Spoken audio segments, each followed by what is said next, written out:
Hoy vamos a hacer una larga excursión por la naturaleza.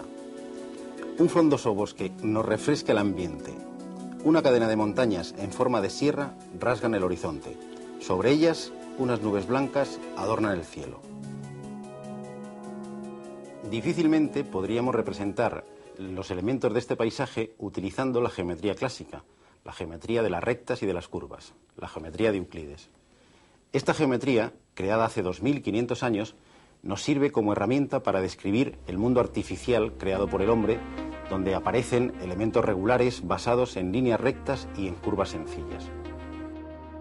Como muy bien dice Benoit Mandelbrot, uno de los creadores de la geometría fractal, las nubes no son esferas, las montañas no son conos, las costas no son círculos, las cortezas de los árboles no son lisas y los relámpagos no se desplazan en línea recta. Sin embargo, todos estos objetos, las nubes, las montañas, los relámpagos, los árboles, tienen dentro de su irregularidad un orden asombroso. Todos ellos tienen esta extraña propiedad. Su forma se va repitiendo a distintas escalas dentro del mismo objeto. Las ramas de un árbol o las hojas de un helecho reproducen a menor escala la estructura de la planta entera. Algo similar ocurre con las ramificaciones de nuestras venas y arterias, o de nuestros pulmones. En todos estos casos, al aumentar la escala con la que vemos el objeto, las irregularidades, en lugar de suavizarse, parece que se mantienen al mismo nivel, haciéndolo semejante al modelo entero. Esta propiedad, tan difundida en la naturaleza, fue bautizada por Mandelbrot como autosemejanza. Él también acuñó el término de fractal para definir estas configuraciones irregulares y autosemejantes. Pero, ¿qué es un fractal? En la geometría clásica, los objetos tienen dimensiones enteras. Así, una cuerda tiene dimensión 1. En cambio, un polígono tiene dimensión 2. Una esfera o un poliedro son tridimensionales. En cambio, las curvas fractales como esta pueden serpentear tanto dentro de un plano que casi llegan a rellenar las dos dimensiones del mismo. Esta figura es una línea, por tanto, según la geometría euclídea, su dimensión debe ser 1. Pero casi rellena partes del plano, es decir, su dimensión también debería ser 2. Por esta propiedad se asigna a estas curvas dimensiones fraccionarias, números comprendidos entre 1 y 2. Cuanto más serpentee, más próxima estará su dimensión a 2.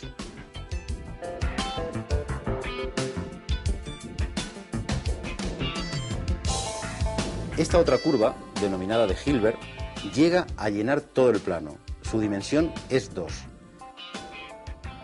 El primer problema que nos plantean los objetos fractales es determinar su longitud. Pensemos en la ladera de una montaña, y en un excursionista y en una hormiga que van a subir a la cima. Los obstáculos que se encuentran ambos son semejantes. Lo que para el excursionista es una gran roca que hay que bordear, para la hormiga puede ser un grano de arena, pero también lo tiene que bordear. Si midiésemos la longitud del camino recorrido por el hombre y por la hormiga, aunque en apariencia es el mismo, los resultados serían muy distintos. La longitud no es la misma medida a escala de 1 metro, el paso de un hombre, que a escala de 1 milímetro, el paso de una hormiga. El concepto claro y nítido de longitud, válido para objetos de dimensión entera, no tiene el mismo sentido para objetos fractales. Esta es la primera, pero no será la única sorpresa que estos extraños entes matemáticos, los fractales, nos depararán. Sin embargo, la geometría fractal es una nueva herramienta para interpretar y explorar la naturaleza. A principios de siglo, Koch presentó en sociedad una inquietante curva, que desde entonces se conoce como copo de nieve de Koch.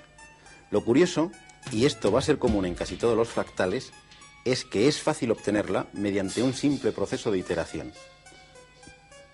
Partimos de un triángulo equilátero.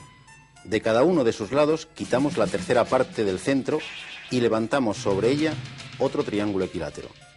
Repetimos el proceso indefinidamente. Con unos pocos pasos obtenemos una curva extraña. Si ampliamos una de sus partes, mantiene la misma apariencia. Es autosemejante. El contorno es verdaderamente intrincado. Entre dos puntos, por muy próximos que estén, hay infinitos zigzags, es decir, la longitud entre dos puntos es infinita, y sin embargo, la curva encierra un área limitada, 1,6 veces la del triángulo original. La dimensión fractal de esta curva es 1,2618. Para los muy interesados, esta dimensión se obtiene al dividir logaritmo de 4 entre logaritmo de 3. No es de extrañar que los matemáticos de principio de siglo llamasen a esta curva y a otras similares monstruos matemáticos. Sin embargo, podemos observar que este contorno se parece más a una línea de costa que una línea recta. La similitud de un litoral con esta curva u otras curvas fractales de distinta dimensión ha permitido medir lo accidentado de una costa mediante la dimensión fractal de una curva que se le asemeje. Por procedimientos análogos y utilizando superficies fractales en lugar de curvas, se puede determinar el nivel de rugosidad de la superficie de los planetas. Así, la superficie terrestre tiene una dimensión fractal de 2,1. En cambio, la dimensión fractal de Marte es de 2,4. Es decir, Marte es bastante más accidentado que nuestro planeta. La iteración está en el principio de toda la geometría fractal. Como vimos en la curva de Koch, iterar consiste en aplicar repetidamente un mismo procedimiento geométrico o una misma función al resultado obtenido de la etapa anterior. Veamos cómo funciona en este otro objeto fractal, el triángulo de Sierpinski. Partimos de un triángulo equilátero y recortamos el triángulo formado al unir los puntos medios de sus lados. El primer paso es este. Repetimos el proceso en los tres triángulos que nos han quedado. Y repetiríamos el proceso indefinidamente. Obtendremos así una criba con infinitos agujeros, cuya área será 0 y que tiene una dimensión fractal de logaritmo de 3 partido por logaritmo de 2, es decir, 1,58. Este proceso de iteración se puede aplicar bien a objetos geométricos o bien a números mediante funciones sencillas. En el fondo, se trata exclusivamente de hacer miles o millones de veces las mismas operaciones, en las que el dato de partida de cada paso es el resultado obtenido en el paso anterior. Y esto es lo que realizan a la perfección los ordenadores. Gaston Julia, matemático francés, estudió las iteraciones de funciones sencillas como esta, donde c es una constante. Pero en lugar de utilizar números reales, usó números complejos.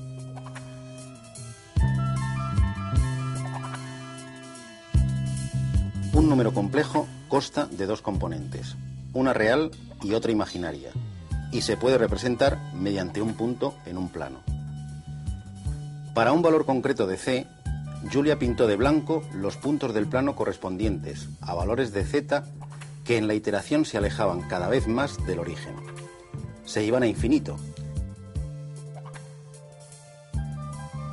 Y de negro los que se mantenían en una región acotada del plano complejo. Pensaba Julia que la frontera debía ser una línea simple. Sin embargo, ¿cuál no sería su sorpresa cuando sobre su papel, pensemos que esto ocurría durante la Primera Guerra Mundial y aún no había ordenadores, fueron apareciendo figuras extrañas de una complicada belleza? La geometría euclídea no servía para describirlas.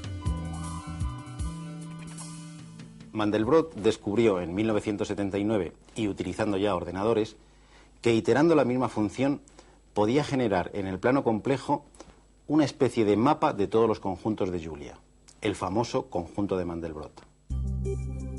Este fractal, probablemente el objeto más complicado de las matemáticas, es un conjunto de puntos del plano complejo.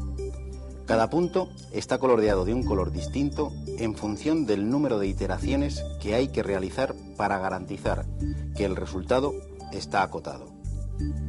La rugosidad de la frontera, lejos de suavizarse al hacer sucesivas ampliaciones, nos muestra unas formas cada vez más complicadas y atrayentes, que de vez en cuando nos reproducen el original. La exploración de todos los detalles de este magnífico objeto fractal nos podría llevar toda una vida.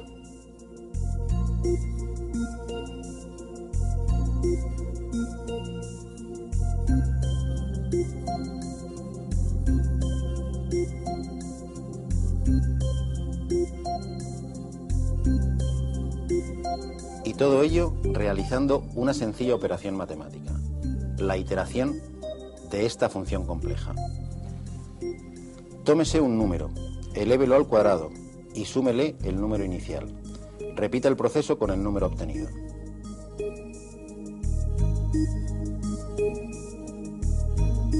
En las 2 últimas décadas, miles de matemáticos y de informáticos se han dedicado a iterar otras funciones, obteniendo un espectacular muestrario de figuras fractales, muchas de las cuales nos recuerdan de una forma increíble a objetos de la naturaleza.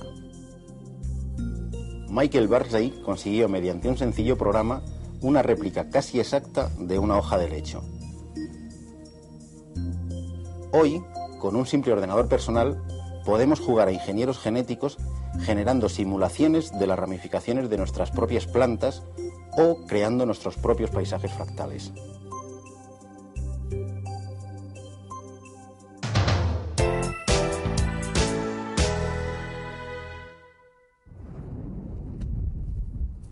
El universo está poblado de sistemas que se comportan de manera caótica. Las llamas de una hoguera, el humo, el agua de un arroyo, las olas del mar,